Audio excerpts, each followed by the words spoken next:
এই নিঃসঙ্গতার স্বাভাবিক কারণ মার্কস তাকে বই দিয়েছে। যারা philosophical mathematics, economical philosophical mathematics 1835 সালে তিনি দেখেন যে পুঁজিবাদী ব্যবস্থা মানে একটা অর্থনৈতিক ব্যবস্থা চালু করে।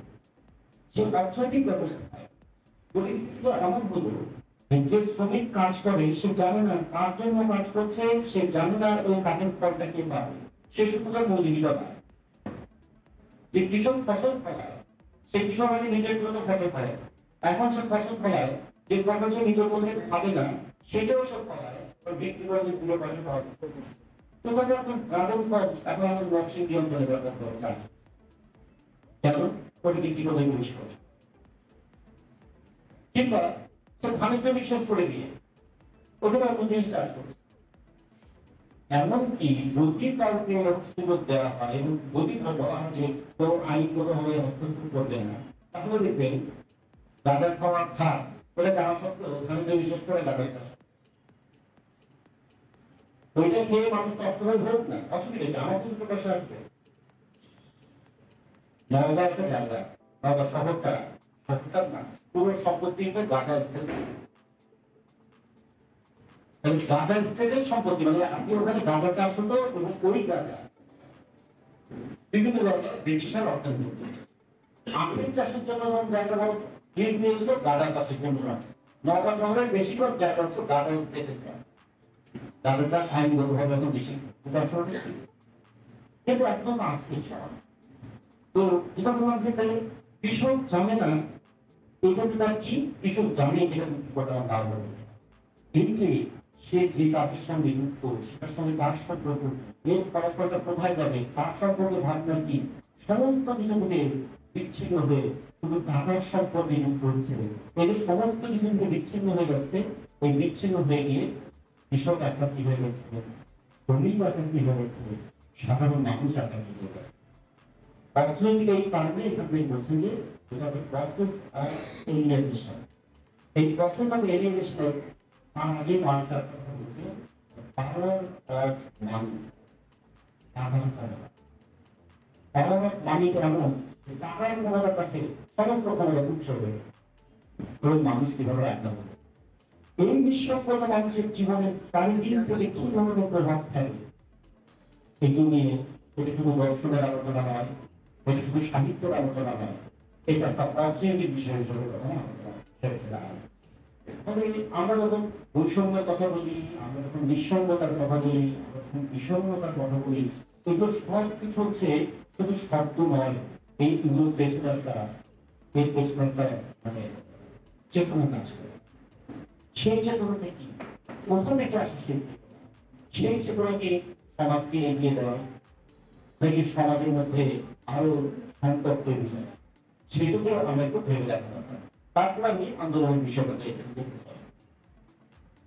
তাহলে যে কোনো স্বার্থ একটা অর্থ, যে কোনো একটা অর্থ তৈরি করবার জন্য একটা সামাজিক ক্রিয়া না, যেখানে কোনো কাজ নাই সেখানে তার কোনো অর্থ নাই। বর্তমানে তারা হচ্ছে না মানে মিনিং আমার ভূগোলই অথবা সরকার আমার কাজের ফলেই সমগ্র সম্পদ তৈরি হয় না, কাজের ফলে একটা মিনিং আন্ডারস্ট্যান্ডিং তৈরি হয়।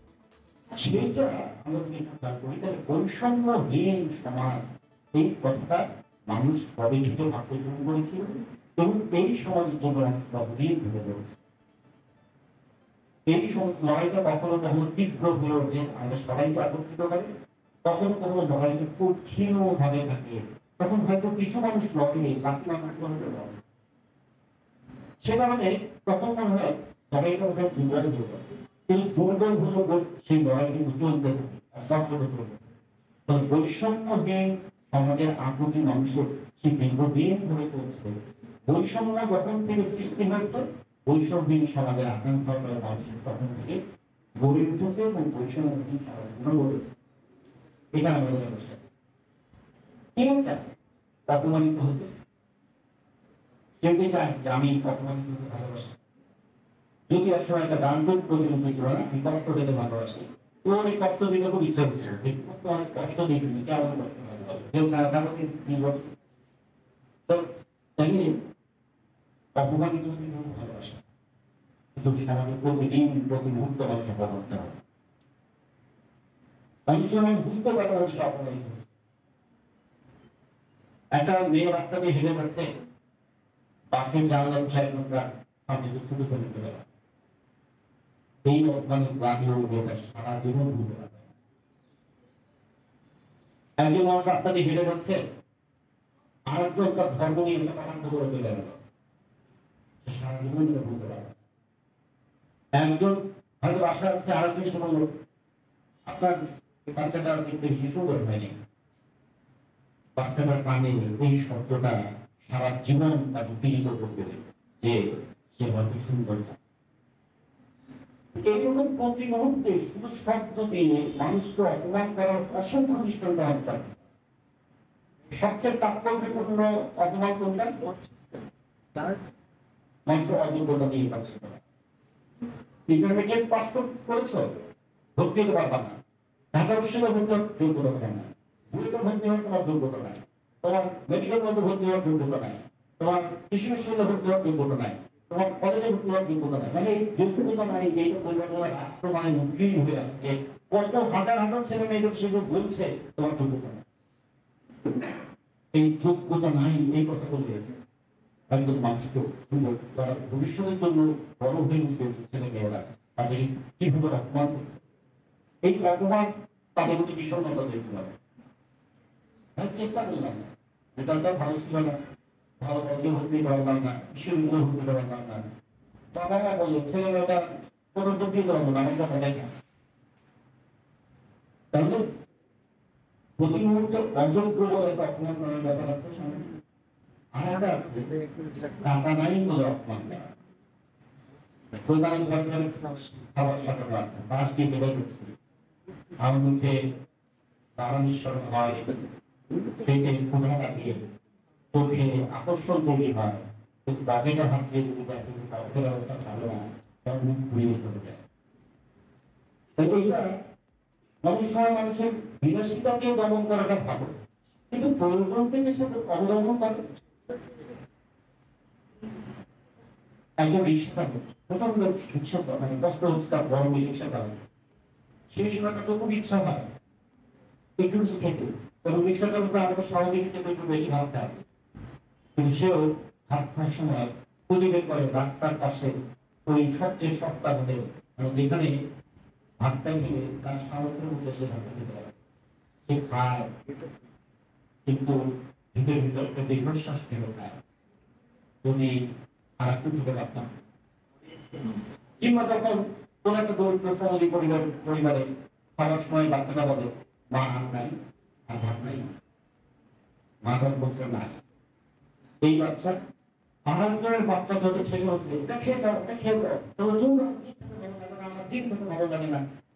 তবে এগুলো করে এই বাচ্চাকে ফেল করে তার মাকে বলছে মা আর নাই, আর আরেকজনের মা তাকে বলছে ওটা খেয়ে যাও, মা পেয়ে যাবে না।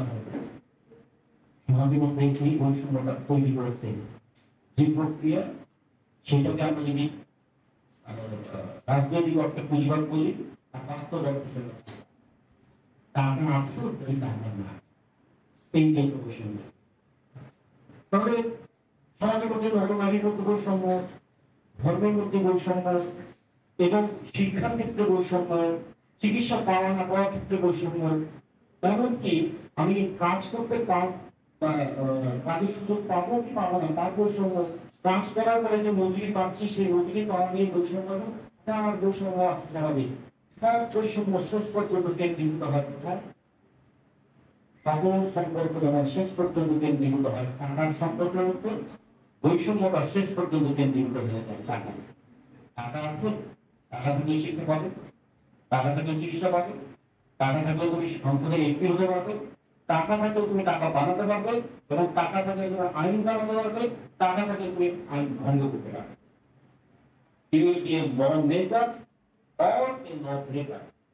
তুমি সংসদে আইন তৈরি করতে পারবে, অথবা আইন ভাঙলে তোমার কেউ কিছু করবে না, যত টাকা। তাহলে এই টাকার বৈষম্যতা সমাজে শুধু বৈষম্য তৈরি করছে না, শুধু না সমাজ শুধু বেদনা তৈরি করছে শুধু তা না, সমাজে শুধু দুর্নীতি করতে মানসিকতা তৈরি করছে তা না, সমাজের অপমানের সংস্কৃতি তৈরি করে দিয়েছে। আসলে তোর বাবার টাকা বেশিরভাগই কিন্তু মায়ের টাকার কথা বলে না। আমরা পড়াশোনা জানি বাপের টাকায় করেছি, যেটা মায়ের পরিশ্রমটাকে অবশ্যই নয়, ঘরের মধ্যে কিন্তু মা বাবা মিলে পরিচালনা করে দিয়েছে। তবে কোনো কোনো ক্ষেত্রে এরকম খারাপ একটা পরিবারগুলোর মধ্যে একটা খারাপ প্রতিযোগিতা হয়। আমি বলবো আমাদের ভবিষ্যৎ প্রজন্ম যারা তোমরা কখনো এই কাজটা করবে না। বাচ্চাদেরকে জিজ্ঞেস করো, আচ্ছা তুমি তোমার আব্বু আর আমার মধ্যে কাকে বেশি ভালোবাসো?